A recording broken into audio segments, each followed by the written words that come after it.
we're going to reset the oil change required, since we had an oil change in this 2017 Ford Escape. Okay, so it's a push button start. We're just going to put it in ignition mode,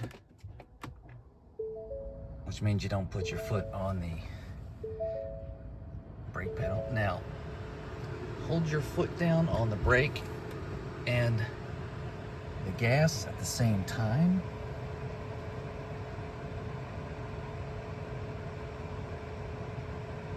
And that will reset the oil change indicator.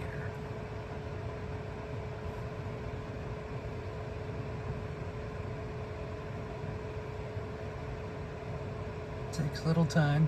Reset is complete. Now you can put your foot on the brake and start her up.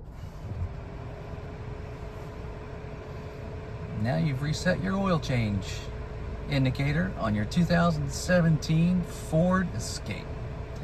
If this video helped you, please click like and subscribe to our channel so we can show you how to make more fixes to your cars. Thanks for watching.